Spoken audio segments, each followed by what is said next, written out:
Natimirandasya Jnana Shalakaya Chakshurunmilitam Yena Tasmai Shri Gurave Namaha. Hey Krishna Karuna Sindhu Dinabandhu Jagatpate Gopesha Gopika Kanta Radha Kanta Namostute Takanta Ya Shveta Padmasana Ya Brahmachyuta Shankara Pratibhihi Vede Sada Vandita Samam Patu Saraswati Bhagavati Buddhi Pradam Sharati Buddhi Pradam Sharati. Jai Gurudev. Então hoje vamos fazer um satsang de perguntas e respostas e vamos alternar entre eu e a Swamini. Então vocês até agora mandaram 5 perguntas. Se vocês tiverem mais, podem levantar a mão depois, quando terminamos com as 5, dependendo de quanto tempo vai levar para terminar com essas 5, tá bem? Aí podemos responder a mais. Então eu vou começar. E a primeira pergunta é: qual a melhor prática para aplicar no dia a dia com o objetivo de me aproximar a Deus quando tens tanto ruído ao teu redor e não existe tempo para nada e a mente não para? Ótima pergunta. E a resposta óbvia seria japa, mas eu não vou dizer japa, porque é óbvio demais a resposta. Porque japa você pode fazer teoricamente em qualquer momento, e como não é uma prática externa, você pode fazer internamente, então você não precisa de um lugar quieto, na realidade. Mas, como a pergunta foi como se aproximar de Deus quando tudo está um caos, etc, etc, no mundo, no dia a dia, quando a mente não para, quando não existe um momento de paz, a resposta que para mim faz mais sentido é sendo uma boa pessoa. Deus acha isso muito atraente e Ele se aproxima. Então o desafio é responder à situação, ao caos, da melhor maneira possível. Dependendo da situação, então não existe uma resposta preta e branca, mas sim uma indicação, uma direção, que é: você tem que tentar aplicar os valores que você aprendeu neste caminho o máximo possível em qualquer situação, porque é isso que vai atrair Deus mais do que outra coisa. Você faz o teu japa, mas você lida com essas situações caóticas de uma maneira terrível, você sacrifica os seus valores, você começa a agir de uma forma incoerente com os ensinamentos do Guruji, com aquilo que ele pede de nós, você vai ter alguns benefícios do japa, mas o mais importante de todos, que é a aproximação de Deus, você não vai ter. Porque Deus é uma pessoa, e Ele tem sua própria vontade. Então não é só porque cantamos o mantra que Ele é forçado a vir ter conosco. Porque Ele tem que também sentir que a maneira como você está cantando, a pessoa que você é enquanto canta, também é atraente para Ele. E Deus é atraído não necessariamente pelo contato direto com Ele, mas claro que isso também ajuda, momentos de oração, momentos no templo, etc., sadhana, mas também na maneira como você interage com tudo e todos, os detalhes da vida. Porque a nossa filosofia explica, no Srimad Bhagavatam tem 3 versos que explicam os níveis diferentes de um devoto. Kanishta, Madhyama e Uttama.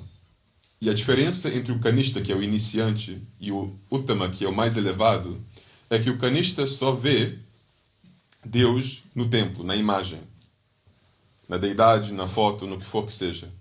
Mas o Uttama vê, e não só enxerga, mas também tem uma conduta que corresponde a uma visão de Deus dentro de tudo. Então isso significa que eu vou tratar os outros da mesma maneira que eu trataria a deidade no templo. Com alguma adaptação. Não vamos na rua agora. Arte. Mas em termos de respeito, de amor, de serviço, esses valores são constantes, mesmo se é aqui no templo, se é fora, em qualquer situação. Porque nós estamos aqui e temos rituais, sim, mas os rituais são só um veículo para levar a nossa verdadeira intenção, que é querer amar e querer servir, até Deus. Então, essa mesma intenção pode se manifestar em qualquer situação, mesmo sem o ritual. Não é? Então, as interações que nós temos com os outros, nossa vida caótica, no nosso dia a dia, o mais importante para se aproximar de Deus é criar uma coerência entre o que você quer, essa visão espiritual, e o seu comportamento prático, o seu comportamento diário. Não há outra maneira, na minha opinião. Pode fazer todo o sadhana que você quiser, ler todos os livros, mas se você não vira boa pessoa e você não vive esses valores, esquece. Não vai funcionar. Agora, o que eu também acho que é válido é que quando você nota que você não está capaz, você não está conseguindo viver esses valores, o que ajuda muito é pedir perdão, reconhecer essa falha em vez de justificar, desculpar, fingir que não. Porque, novamente, uma das qualidades que Deus gosta é sinceridade, honestidade. E você tem muitas referências na sua vida. Quando você tem uma pessoa na sua vida que você ama e você tenta mostrar o seu melhor comportamento perante essa pessoa, mas de vez em quando não dá, a pessoa vai respeitar você muito mais se você assumir isso do que fingir que não está acontecendo. Tentar esconder esse mau comportamento ou culpar o próximo e dizer, não, eu não estou conseguindo porque você que me chateia muito. Porque a vida está difícil, porque isto, porque aquilo. Não, se eu assumo, eu não estou conseguindo chegar ao meu melhor nível neste momento, mas eu vou tentar, eu quero tentar, mas eu assumo a minha responsabilidade, que neste momento, por alguma razão, não estou conseguindo, mas a responsabilidade é minha e eu peço desculpas. O que não custa muito, custa um pouco de humildade, que também convém ter. A pessoa vai aceitar isso. Então não é que eu estou exigindo ou recomendando a perfeição, mas uma maturidade de saber lidar com as nossas falhas também, da melhor maneira possível. Porque a tendência humana é, se você falha em alguma coisa, é imediatamente justificar essa falha. Em vez de simplesmente assumir que, sim, eu falhei, peço desculpas, vou tentar melhorar. Não, eu falhei mais. Existem razões válidas. Não é? E isso não impressiona ninguém, muito menos Deus.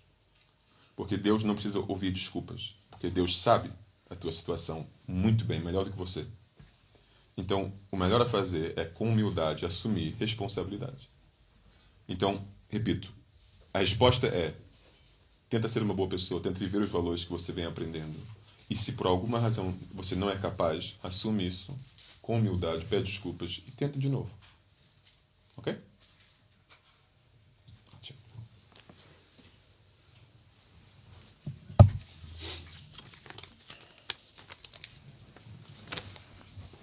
Quando vives anos seguidos com preocupações constantes e depois descobres que já não sabes ser feliz, por onde começar para voltar a ser alegre por voltar a ser alegre, a ser feliz novamente?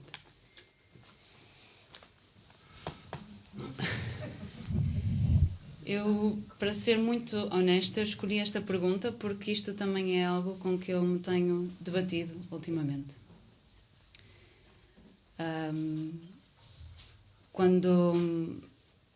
Não que eu queira agora sempre trazer a questão da minha doença para o chá de sangues, mas realmente é algo que me tem ensinado muito e eu acho que não faz sentido se eu não partilhar com os outros também. Mas quando eu soube o diagnóstico inicial, quando ele me disse na altura que eu tinha 3 meses para viver, o único conselho que ele deu, o primeiro, foi: aprenda a encontrar as pequenas alegrias da vida. Só isto.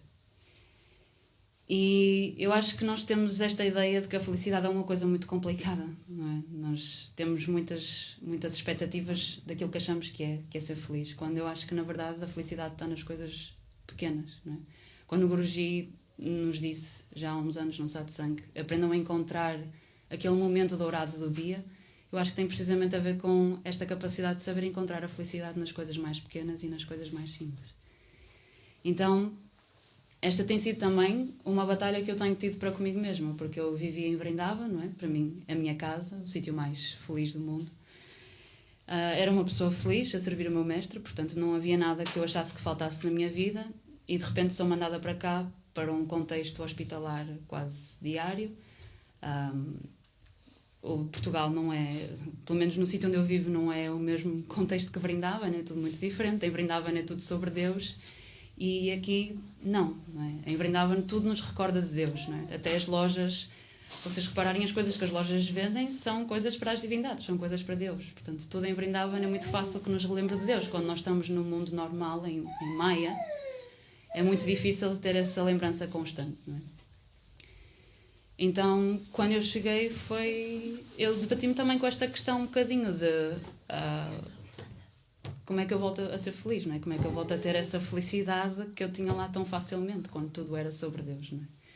Então, passou por, e está a passar ainda, porque é uma descoberta constante, tornar tudo acerca de Deus, tornar os pequenos momentos sempre acerca de Deus.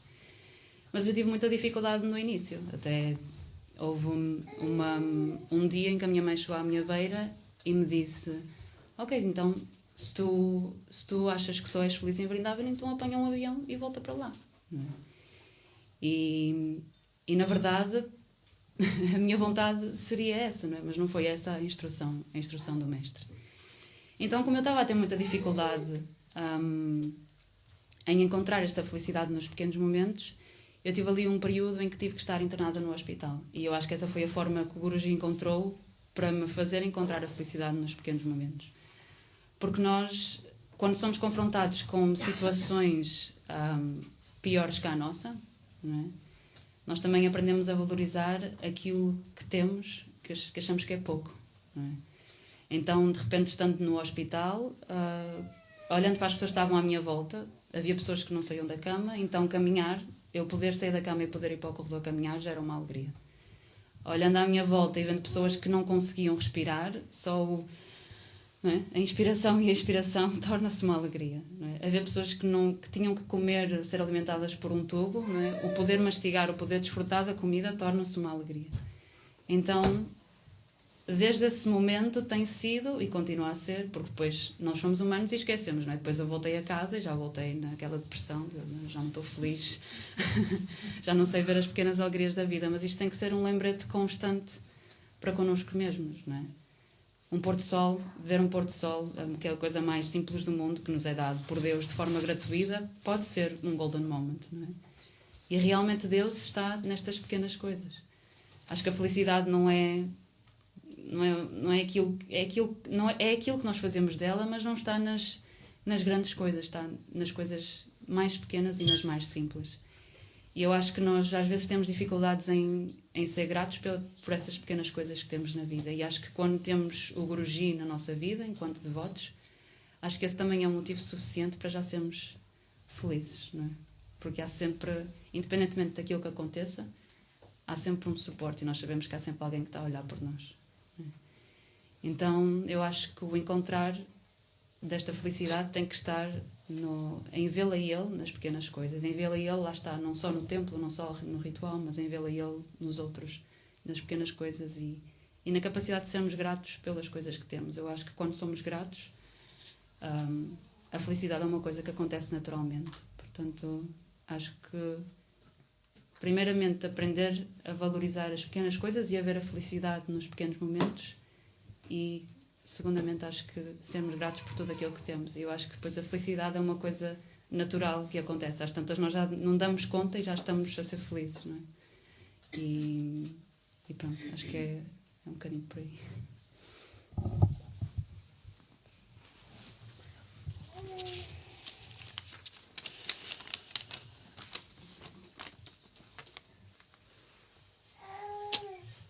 Como falar às pessoas que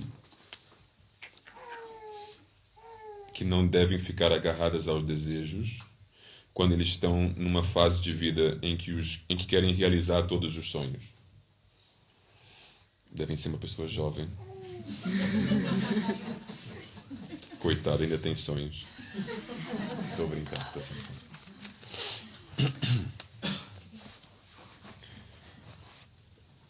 O problema não é querer concretizar os sonhos. O problema não é querer alcançar sonhos, ter sonhos, etc. Isso não é um problema. O problema foi posto na pergunta em si, que é quando a pessoa se agarra ao sonho, se agarra ao desejo. Porque esse apego, não deixa de ser um apego, é a prisão que criamos para nós próprios, em que já não existe a possibilidade desse desejo não se concretizar. E quando, eventualmente, você vê que essas coisas estão fora do seu controle e acontece que o desejo não se manifesta da maneira que você quis, você vai sofrer, porque algo que para você não era possível, você negava, recusava, aconteceu. Certo? Então você não tem preparação nenhuma para lidar com aquilo. Você não se preparou para encarar essa possibilidade porque você não aceitou que fosse possível. Okay? Então, o desejo causa muito sofrimento só quando nós não sabemos lidar com ele e nos prepararmos adequadamente. Só isso. Porque se você é uma pessoa sábia, você começa a entender alguns conceitos que Krishna nos ensina no Bhagavad Gita. Ele diz que algumas coisas são inevitáveis na vida. E o mais que nós queremos ignorar isso, não deixa de ser verdade. Uma coisa que é inevitável neste mundo, constantemente, é que tudo tem um fim. Não é? Tudo tem um fim.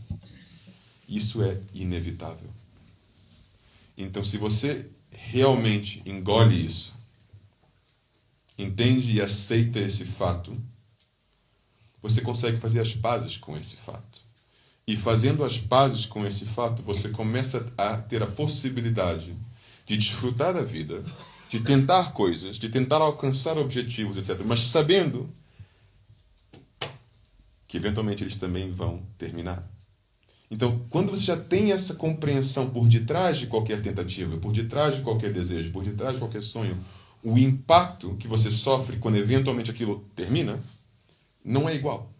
Porque eu já sabia que ia acontecer, eu já me preparei emocionalmente para lidar com isso. O impacto que mais machuca o ser humano é quando as coisas acontecem do nada. Não estamos à espera. E aquilo acontece, é um choque, nós não sabemos lidar com aquilo. E em não saber lidar com aquilo, muitas vezes tomamos decisões horríveis. Porque estamos numa situação emocional instável, a mente começa a abanar. Krishna fala sobre isso. Capítulo 2, versos 62 e 63, Krishna fala exatamente sobre o processo que acontece quando nós temos desejos, mas desejos não controlados. E uma forma de controlar o desejo não é só parar o desejo, ou não deixar o desejo manifestar, mas deixá-lo manifestar sem inteligência por detrás. O que eu digo é, você pode correr atrás de um sonho, mas faça-o de uma forma inteligente, espiritualmente inteligente. Ok? Então, muitas vezes o que eu vejo, os devotos não conseguem juntar essas duas ideias, casar esses dois conceitos. Então, o que acontece é, ou os devotos dizem, eu vou me afastar um pouco da espiritualidade, porque não estou a dar conta, eu quero alcançar os meus sonhos no mundo, ou eles abandonam todos os sonhos no mundo, dizem, porque são desejos, os desejos não são bons. Então se tornam super espirituais, o que significa pessoas sem dinheiro e sem carreira. Ok? Muitas vezes é uma coisa ou outra. Não sabem casar as duas coisas de uma forma saudável. Ok?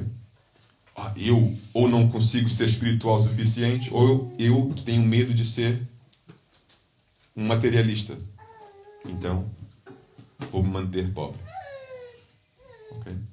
E o casar das duas coisas é a ambição, o sonho, o desejo, o que for que seja, casado com inteligência espiritual. Inteligência espiritual não é só reconhecer que as coisas terminam.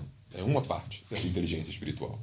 Outra parte é o desapego, que é, eu posso ter a coisa, desfrutar da coisa, mas tenho que também desenvolver a capacidade de largar da coisa em qualquer momento. Então eu tenho que aprender a viver sem a coisa também. Se eu crio dependências, não estou a ser inteligente. Certo? Porque eu crio uma dependência, uma necessidade, algo que pode me ser roubado em qualquer momento. Não é esperto. Terceiro ponto. Se eu sei que o Krishna explica que qualquer ação direcionada a ele é sat, significa uma ação com consequência, com resultado verdadeiro, e qualquer ação não direcionada a Deus é asat, algo que não tem efeito real, qualquer resultado que surge disso não tem valor verdadeiro, aí você entende que, então o detalhe que eu tenho que adicionar a qualquer sonho, qualquer ambição, seja ela espiritual ou material, é, eu vou dedicar isto a Deus. Então, se eu quero alcançar algo na vida, é para, de uma forma ou outra, servir Deus. Nos seres humanos, na humanidade, na terra, no céu, onde for que seja. Isso se chama o casamento entre os desejos e a sabedoria espiritual. E assim que você casa esses conceitos, deixam de ser desejos mundanos. Começa a ser um modo de serviço, que é um ato devocional, um ato espiritual. Porque o Guruji nunca criticou os desejos altruístas, os desejos verdadeiramente espirituais. Eu desejo amar Deus. Ele vai dizer, horrível, desejo, apego. Não. É exatamente isso que ele quer. Mas agora, existe uma diferença entre dizer eu quero amar Deus e eu quero ser o melhor amigo de Deus. Porque já tem que começar a questionar. Será que você quer ser o melhor amigo de Deus? Ou você quer ser visto como o melhor amigo de Deus? Porque há uma diferença enorme. Por que a palavra melhor? Melhor significa melhor que o outro? Por que você tem que se comparar? Por que não eu quero ser amigo de Deus? Por que tem que ser melhor? Assim que tem esse melhor já começa a suspeita. O que se passa aqui? Entende? Então, os conceitos espirituais podem ser corrompidos facilmente pelo ego. Então, não é tão preto e branco esse assunto dos desejos em geral. A pergunta foi, o que dizer a uma pessoa que está passando por essa fase de querer concretizar os sonhos? Diga a essa pessoa para aprender um pouco sobre o que é a vida, o que é o ser humano, para introduzir inteligência aos mesmos sonhos que a pessoa tem. A pessoa não tem que largar os sonhos. Não tem que abandonar a sua ambição. Mas tem que evoluir o pensamento, evoluir a ideia a um ponto que corresponde com a realidade. Vou te dar um exemplo concreto. Quando eu tinha 16 anos, eu estava na escola e nós tínhamos um dia em que um aconselhador de carreiras veio na escola para falar com todos nós. Conversar sobre o que nós íamos ser na nossa vida. Foi um desastre. Mesmo. Então ele chega lá e começa a perguntar, 1, 2, 3. E eu, olhando para os amigos todos, fingindo, o que eu vou ser? Não, rico, vou ser rico, mas nada. Ninguém sabia como, quando, mas... E ele dizia, mas se calhar quer ser um bombeiro, quer ser isso, quer ser isso. Ah, bombeiro, quer ser rico. Né? Todos com objetivos claros, mas sem qualquer estratégia. E ele chega lá e diz, malta, atenção, eu aqui já gastei 1 hora conversar com vocês individualmente. Ninguém conseguiu dizer uma única resposta que eu considero realística. Vocês estão todos falando sobre coisas que menos de 1% da sociedade atingem. E gente, mas que negatividade. Mas o fato é que ele estava dizendo a verdade. Vocês têm esses grandes sonhos, o que não é mal, mas não correspondem à realidade. Ele disse assim, eu fui perguntar aos professores, pedir as vossas notas. E ele vê que tinha um monte de pessoas na turma chumbando, mas dizendo que queriam ser as pessoas mais bem-sucedidas do universo. E ele, não é que vocês não deviam pensar assim, não é que vocês não deviam tentar, mas neste momento, essa ambição não corresponde à sua realidade, ao seu esforço, etc. Então, ou você tem que baixar a ambição, ou aumentar o seu esforço. Mas alguma coisa tem que mudar. E todos nós, revoltados com esse homem, não gostamos de nada. E ele foi embora. Que desperdício de dia. Mas ele tinha toda a razão. E eu fui um dos parvos que disse que eu vou ser rico e famoso. Não só rico. Rico é... Imagina ser um rico Zé Ninguém, ninguém conhece. Não. Para o meu ego não era assim tão atraente, não é? Então, primeiro famoso e rico já é um bônus. Mas era isso, o sonho. Então, eu acho que as pessoas muitas vezes simplesmente têm uma falta de noção, não se tocam quase. Não estão dispostos a enxergar o esforço que eles estão fazendo e para ver se isso corresponde com a ambição que eles têm, o desejo que eles têm. O desejo em si não é necessariamente errado. E a mesma coisa acontece no caminho espiritual. Teve um brahmachari que foi ter com o Guruji para uns 3 meses atrás, disse, Guruji, eu quero ser Swami. Eu já fiz isso também. E o Guruji olha para ele e diz, tu? Hã? E ele ficou totalmente chocado com essa resposta, porque na cabecinha dele, ele era o candidato óbvio para ser Swami. Okay? Mas só na cabecinha dele. Mas ninguém achava isso. Por que ninguém achava isso? Porque ele nunca faz nada que um Swami, teoricamente, deveria fazer. Ele não se esforça no estudo, ele não faz nada publicamente, ele não tenta fazer nada. Mas depois, na cabecinha dele, ele imaginou alguma situação e foi falar com o Guruji, quero ser Swami, e o Guruji disse, tu? Não. Mas o que eu posso fazer para me tornar Swami? Reza. Ele saiu de lá destruído. Destruído por completo. Aí o Guruji veio ter comigo e disse assim, sabes o que ele me fez hoje? Ele me perguntou, ele pediu para ser Swami. E eu, Mas eu fiquei calado porque eu também já fiz isso no passado. Então, E ele, por que ele quer ser Swami?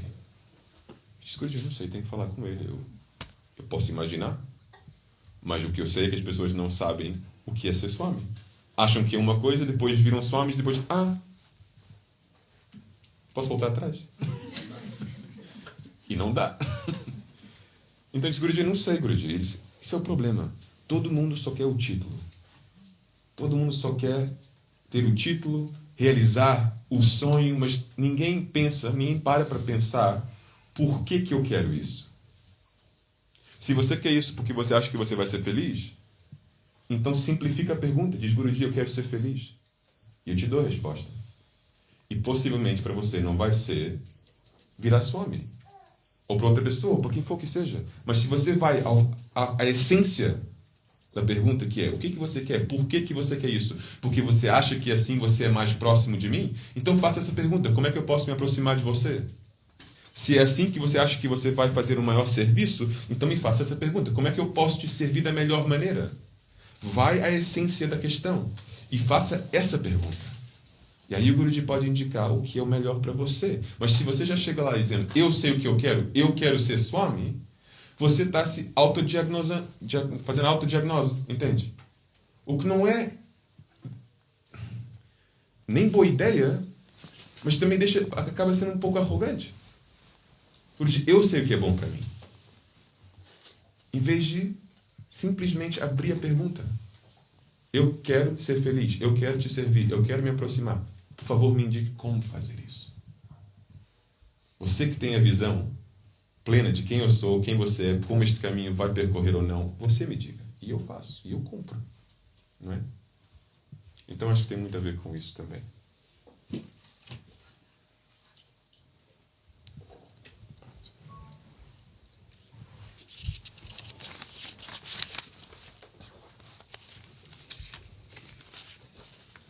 Obrigado, era isso que estava. É uma pergunta com duas alíneas. Então, porque existe tanto disse que fez, etc., entre os devotos? E a linha B, que atitude cada um deve ter perante essas situações? Excelente pergunta. É engraçado porque, pronto, eu estava a pensar no que é que eu ia responder e aquilo que eu tencionava dizer amanhã tem muito a ver com isto também. O Guruji disse uma vez que a maior parte do karma que ele retira dos devotos não tem a ver com as nossas vidas passadas, não tem a ver com aquilo que nós fazemos no nosso dia-a-dia, não tem a ver com as nossas boas ou más ações.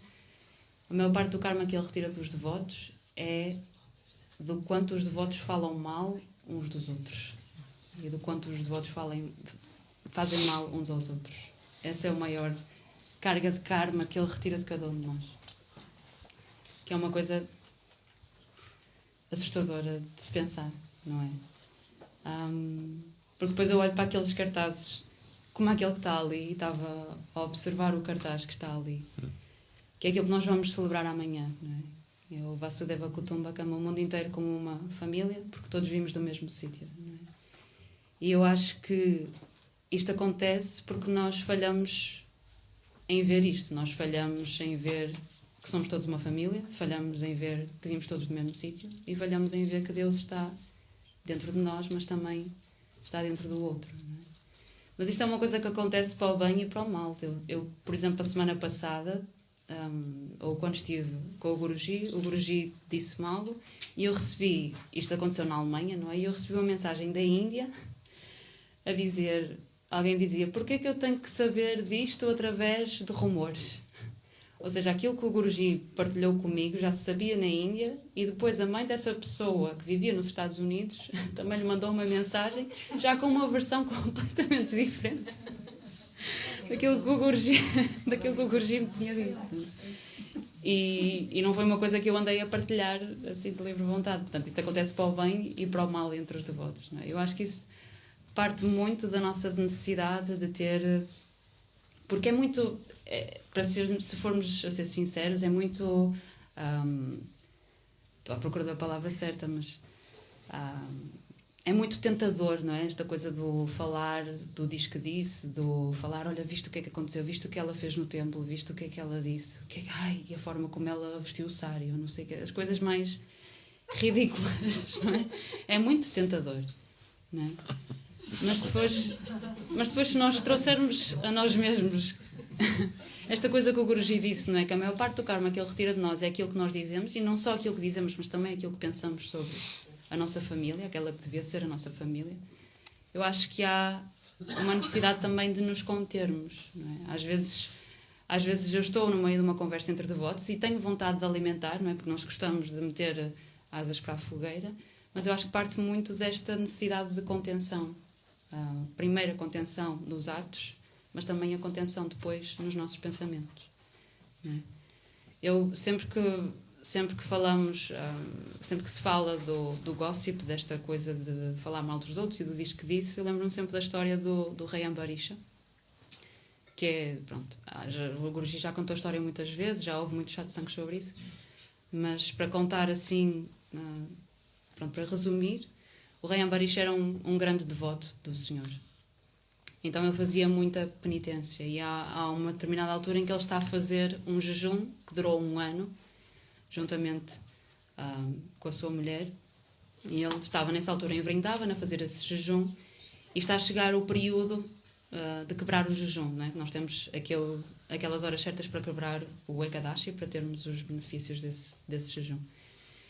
E o sábio Durvasa decide visitá-lo com toda a sua comitiva, não é? E o sábio Durvasa chega e diz... Ele era conhecido pelo seu temperamento algo difícil, pouco paciente, mas o rei, como é muito humilde, ele recebe-o, não é? Presta as suas reverências, e o sábio Durvasa vai-se entretanto banhar no rio Yamuna antes de vir almoçar ou de comer com o rei Ambarisha. Então, enquanto o sábio se está a banhar no rio, o rei está a ficar muito preocupado, não é? Porque está a ver o tempo a passar e está a pensar na hora que ele tem que quebrar o jejum, mas é um desrespeito enorme se ele começar a comer sem os seus convidados, não é? Porque na Índia o convidado é tratado sempre como Deus, portanto ele não pode começar a comer sem os seus convidados. Então ele entra ali num grande dilema, não é? Tem que quebrar o jejum, mas não pode desrespeitar o convidado. Então os brahmanes aconselham a que ele tome uma gota d'água. E no momento em que ele toma a gota d'água, Durvasa entra e apanha-o em flagrante. Então Durvasa entra numa raiva muito grande, e é engraçado porque no comentário do Guruji do Bhagavad Gita, do Bhagavatam, ele diz que às vezes a nossa raiva é tão grande que ela toma uma forma, não é? E foi o que aconteceu neste momento. A raiva de Durvasa era tão grande que formou um demónio da ponta do cabelo dele.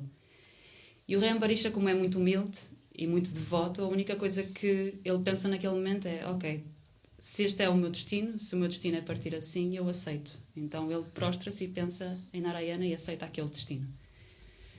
No entanto, Sudarshana Chakra é lançado para proteger o rei Ambarisha. Então mata o demónio e o Sudarshana Chakra começa a perseguir Durvasa. Então Durvasa fica desesperado, ele sente, não é, o Sudarshana Chakra a persegui-lo, não é, muito perto, já a fugir. Então ele vai a Brahmaloka e pede a Brahma ajuda. Só que Brahma diz... ele olha para o sábio Durvasa a chegar, já sabe bem aí o problema, então faz de conta que está a meditar. Não consegue ajudar.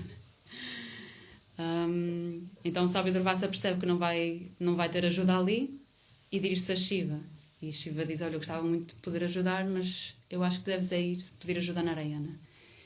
Então Durvasa chega a Vaikunta, pede ajuda a Narayana, pede perdão, e Narayana diz-lhe, olha, eu gostava muito de te perdoar, mas para perdoar eu preciso ter um coração. E o meu coração está com o meu devoto. Portanto, se queres pedir perdão a alguém, pede ao rei Ambarisha.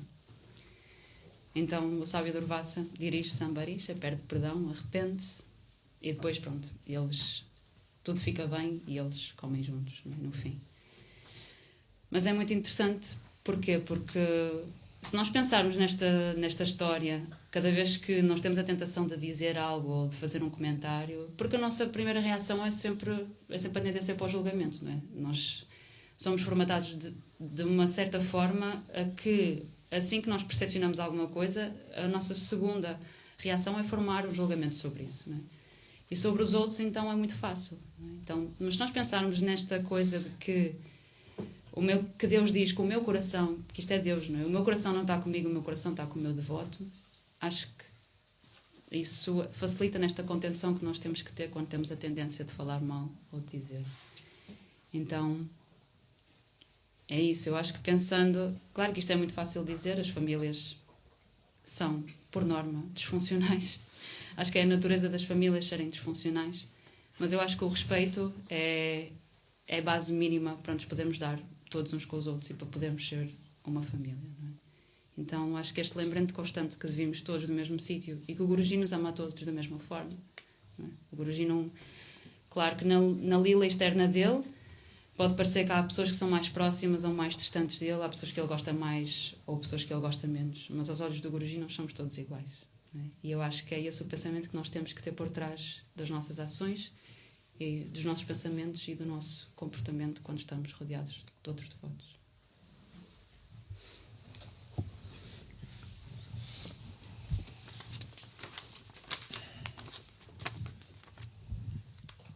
Jai Gurudev, eu gostaria de colocar uma questão ao Swamiji. Tenho 75 anos, sou brahmacharini, já tenho muitas dificuldades para memorizar. Neste caso, não consigo memorizar as escrituras. Não estou a fazer o trabalho completo que o Guruji deseja. Como posso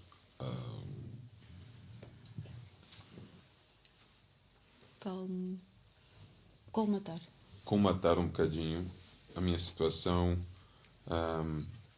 além das orações diárias? Obrigado. Eu adoro esta pergunta. Estou a falar sério. Por quê? Porque foi qualificada por eu não estou a cumprir o que o Guruji pede de mim até um certo ponto, né? Se todos tivessem essa mentalidade, era ótimo. Sério. Sim. Neste caso, a pessoa em questão tem uma dificuldade em cumprir a vontade dele e está a procurar soluções para cumprir essa vontade. Se todos nós tivéssemos essa atitude, íamos longe. O triste é quando as pessoas que não têm dificuldades em cumprir, não cumprem na mesma. Por quê? Sei lá. E não sou eu que vou agora questionar cada pessoa para ouvir 1000 desculpas. Porque é o que as pessoas vão dar. Poucas são as pessoas que vão dizer, tens razão. Porque eu também não quero ouvir que eu tenho razão. Porque não muda nada. Não vale a pena dizer desculpa, não vale a pena dizer tens razão, não vale a pena nada disso. O que vale a pena é mudar. Reconheces que não estás a cumprir algo que o Guruji pediu? É um processo, deveria ser um processo super simples. Eu continuo tendo o relacionamento com ele que eu quero ter? Eu continuo comprometido com ele? Estamos ainda no mesmo projeto, eu e ele? Esquece Bhakti Marga, esquece o resto, esquece os projetos externos, o projeto interno. O meu compromisso perante ele, enquanto devoto, enquanto devota, as promessas que eu fiz a ele. O meu relacionamento individual. O que ele pede de mim? O que eu não estou a cumprir? E o que eu vou fazer para corrigir isso? E se eu preciso pedir ajuda, se eu preciso pedir conselhos, o que for que seja isso, que seja essa a minha resposta, a minha postura, do que a que a maioria das pessoas fazem, que é se justificar, desculpas, ou simplesmente ignorar. Porque é mais conveniente. E se eu não chatear o próximo não vai chatear também. Numa reunião recente do board, que parece ser uma coisa muito importante, mas na realidade é uma coisa mais chata do que importante, reuniões de direção e gestão desta missão que nós temos aqui, que é muito linda. Eu estava nessa reunião de 8 horas. Eu estava a liderar essa reunião, imagina. Tanta importância. E essa reunião de 8 horas, chega um momento, estávamos todos super exaustos, mas tínhamos que trazer uns 2 assuntos desconfortáveis ao Guruji. Tínhamos que assumir que Guruji não estamos a... Govinda? Não estávamos a cumprir uma ordem dele. Ok? E queríamos pedir conselhos, direção, qualquer coisa do tipo. E então chamamos o Guruji para a reunião, convidamos o Guruji para a reunião, ele aceitou, ele veio. Que é sempre um momento muito confortável. O Guruji ele vai à reunião e começa a comentar sobre várias coisas. E uma das coisas que ele diz é: vocês são muito engraçados, vocês. Sabes por quê? Porque vocês não querem expor uns aos outros. Vocês não querem dizer a verdade aqui comigo. Vocês não querem dizer onde é que vocês estão realmente a falhar. Porque vocês podem ser os próximos a falhar. Então vocês querem que os outros também não façam a mesma coisa com vocês. Então vocês estão todos a proteger uns aos outros. Porque vocês preferem manter o nível aqui embaixo. Porque assim é muito mais fácil conviver com as tuas falhas. Em vez de pôr tudo em causa e dizer: Guruji, eu estou a falhar aqui, aqui, aqui, ali. E ele também, e este projeto também, e aquilo também. E assim eu posso dar o conselho verdadeiro. Uma solução verdadeira. Mas vocês não fazem isso. E depois vocês dizem que não, isto é amizade, é lealdade. Eu não vou chibar, não vou fazer isto, não vou fazer aquilo. Porque eu sou uma pessoa boa. E o Guruji, não. Vocês estão sendo estratégicos. Vocês não fazem isso porque depois os outros ficam a te dever. E também não vão fazer em troca. Então todos vocês escondem coisas e fingem e não cumprem e não fazem isso. Por quê? É mais confortável. É mais conveniente. Se o padrão está aqui em cima, desconforto. Mas, eu não vou a esta reunião. O outro também não vai. Eu não vou a este evento. O vizinho também não vai. Eu não estou a fazer meu japa. A outra também não está. Não é?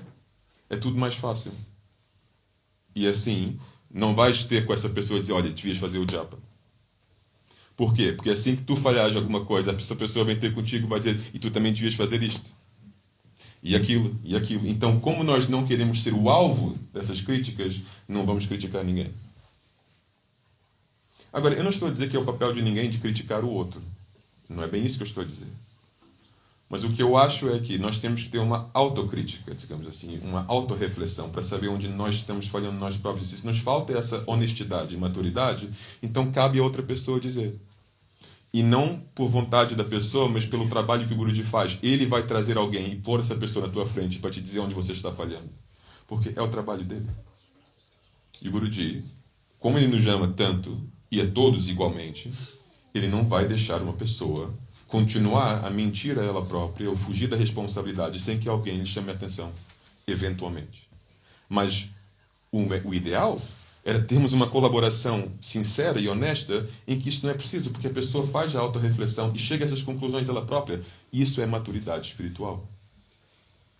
Então, eu agradeço muito a sua pergunta.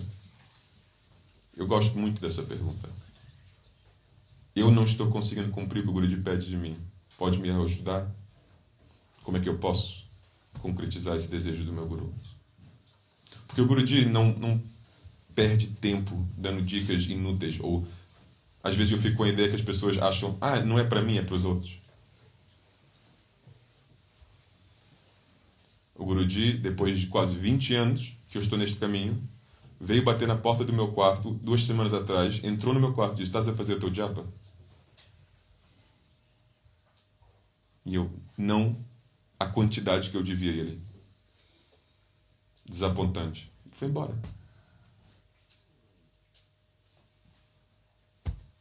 Achas que ele não me chama a atenção quando eu estou a falhar nas coisas que ele me pede? E uma das coisas que ele me pede, por exemplo, é para pôr este país a funcionar. E se vocês acham que eu vou deixar vocês atrapalharem a minha capacidade de cumprir o meu dever do Guruji, então que vocês que venham amanhã, 8 de dezembro. Estou a falar sério. Porque isso é, para mim, a única maneira de viver com ele. Ou fazemos isto a sério, ou não fazemos. Ou isto é um compromisso sério. E sério não significa sem felicidade, sem alegria, sem todas as coisas lindas que este caminho tem. Não. Sério é uma atitude. Isto é importante. Eu dou prioridade a isto. Porque é importante para mim. Não é? A diferença entre alegria no modo palhaçada e alegria no modo sério é que uma coisa importa, a outra não importa. E isto, adoro quando estamos a cantar e estamos a dançar e tudo isto. Siga, continua com isso, não para, de jeito nenhum. Mas façam isso porque vocês têm um amor sério, um compromisso sério, uma vontade séria de alcançar um objetivo sério. Não porque estão aqui na palhaçada para se juntar a outros palhaços e brincar. E não estou a acusar este tempo. Atenção. Vocês são só o público errado no momento certo. Estou a falar sério. Também está a ser transmitido online. Entende? É que a pergunta é tão ideal para isto, é que por isso que eu estou a dizer o que eu estou a dizer. Não é porque alguém aqui está me chatear e então estou agora a fazer birra. Entende o que eu estou a dizer? Refletem nisso, por favor. Porque chega um ponto que após 1 ano, 5 anos, 10 anos, 15 anos, basta. Basta continuar com os mesmos comportamentos de sempre. E se o Guru te pede algo de nós, é simples. Como é que eu posso concretizar isso o mais rápido possível? Porque se ele é o meu Guru, verdadeiramente, então ele sabe o que é melhor para mim. E vamos deixar de brincadeiras. E se ele diz é para fazer japa, é para estudar as escrituras, então toca estudar, toca fazer o japa. E a tua questão é, eu não consigo memorizar. Não precisas memorizar nada. Eu te prometo que não precisas, porque o Guruji não disse que tu tens que memorizar. E com a tua idade, muito menos. Sim, na plataforma temos versos que é para memorizar. Não se preocupa com isso. Ok? De nada. Mas ele pede para estudar. Sim, eu tenho estudado a posse, mas depois esqueço logo a seguir. Não faz mal. Ontem o Swami, pelo seu satsang, que me pôs completamente em transe, que eu fiquei super aflita. Só ontem à noite eu fiquei. Então eu espero que hoje eu tenha resolvido esse aflito, porque não foi a minha intenção. Eu não faço nada, não vejo nada. Não, mas veja bem. O que eu disse ontem, uma das coisas que eu disse ontem, que pode ter a ver com isto, eu disse que o que o Guruji diz, na realidade, que o devoto tem a mentalidade que nunca é suficiente. O que eu faço nunca é suficiente. O devoto sempre pensa assim.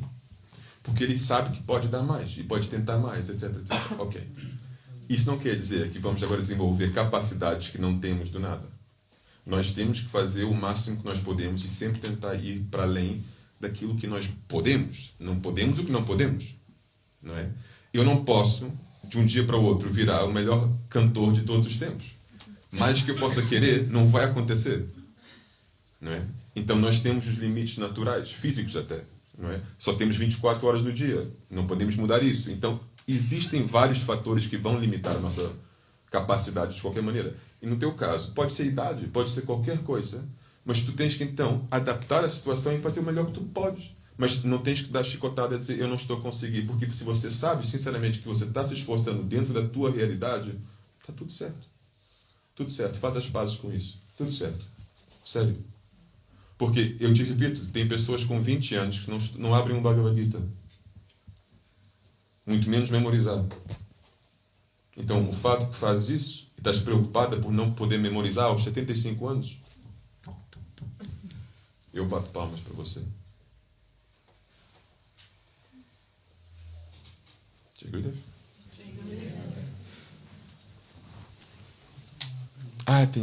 Desculpa, me mandaram outra pergunta no Telegram. Peço desculpa. Só respondo esta depois. Já acabaram a tarde da cortina? Já. Ok. Então, só mais uma pergunta. Também vou responder rapidamente. De que forma devemos ver Ram na nossa Vedanta? E quais são as características que devemos retirar dele para nós? Ok, super simples. Nossa Vedanta é nossa filosofia, certo? Rama é Deus, não existe distinção entre Rama, Krishna, Narasimha, são todos Deus. Deus é Deus. Agora, cada forma de Deus enfatiza uma qualidade ou algum aspecto, digamos assim, de Deus. Rama enfatiza Dharma, a retidão. Okay? Então eu vou focar nesse aspecto. Qual é o papel de Dharma na nossa Vedanta, na nossa filosofia? Dharma significa fazer a coisa certa, significa seguir o propósito das coisas. Aceitar e concretizar o propósito das coisas, porque as coisas têm propósitos inerentes. Não é que a vida é uma carta branca que podemos escrever o que nós quisermos nela. Existe já um propósito da vida. A alma tem um objetivo. A alma quer se conectar com Deus. E as coisas todas existem para servir vários propósitos. As ferramentas da vida. Um carro tem um propósito.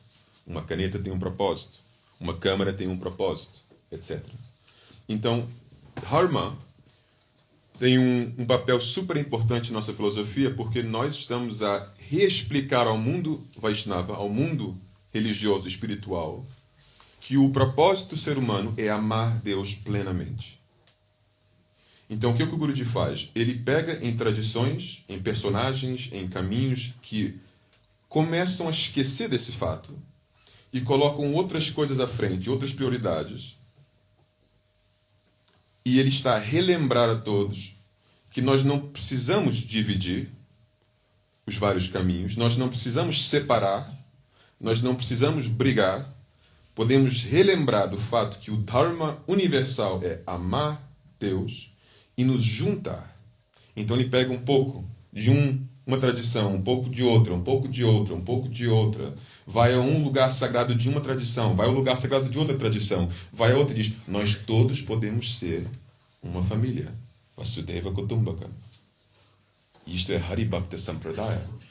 E então a nossa filosofia de propósito enfatiza o Dharma universal, porque queremos chamar o máximo possível número de pessoas para voltar ao propósito inerente do ser humano.